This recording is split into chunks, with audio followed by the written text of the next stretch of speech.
PD college में जाति सूचक शब्द बोलकर एक शिक्षिका का अपमान किया गया है। प्रतिनिधिमंडल देते समय एसएफआई ने हमला किया है। तृणमूल के बाहरी लोगों के हमले में एसएफआई के 3 नेता घायल हो गए हैं।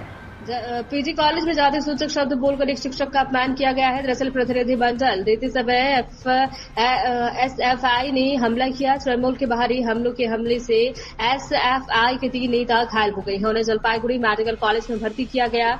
ज्ञात है कि हाल ही में इस कॉलेज में एक आदिवासी शिक्षक का जाति सूचक शब्द बोलकर अपमान करने का आरोप लगा था। एसएफआई शुक्रवार दोपहर कॉलेज प्राचार्य को एक प्रतिनिधिमंडल देने गई थी और घटना की जांच और दोषियों पर सजा देने की मांग की थी। उस समय बाहरी तृणमूल छात्र परिषद के नेता ने एसएफआई पर हमला कर दिया। गौरतलब है कि कुछ दिन पहले जब आदिवासी कल्याण संघ उक्त मुद्दे पर कॉलेज प्राचार्य को एक प्रतिनिधि देने आया था तो कॉलेज के अंदर तृणमूल से जुड़े बाहरी लोगों ने आदिवासी नेतृत्व में मीडिया प्रतिनिधि पर हमला कर दिया।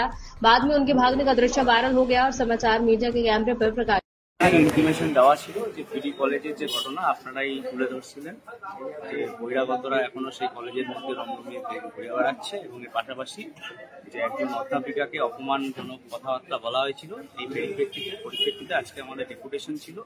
তো আমাদের ছাত্রী কমরেডরা আগে থেকে ইন্টিমেশন দিয়ে কলেজে প্রবেশ করে, কিন্তু তাও দেখা যায় যে কলেজ পাশ করে যাওয়া অনেক সিনিয়র কিছু ছাত্রী কলেজের তাদের আর প্রাক্তনীয় বলা চলে না, আজকে হয়তো 5-6 বছর আগে পাশ করে গেছে, তারা ইউনিয়ন রুম থেকে বেরিয়ে এসে আমাদের ছাত্রীদের উপর আক্রমণ করে এবং তাদেরকে যথেষ্টভাবে আক্রমণ এবং হামলা করা হয়। আজকে এখন তাদেরকে এই হসপিটালে নিয়ে এসেছি। ইউনিয়ন রুম তো বন্ধ, ইউনিয়ন রুম বন্ধ থাকলেও আমাদের যে ডেপুটেশন ছিল ইউনিয়ন রুম বন্ধ থাকলেও বহিরাগতদের প্রবেশ, যারা দীর্ঘদিন কলেজের পাশ করে বেরিয়ে গেছে তারা এখনো কলেজের ক্ষমতা দখল করে বসে আছে, কলেজের ভিতরে ছাত্রছাত্রীদের স্বাধীনতা খর্ব করছে।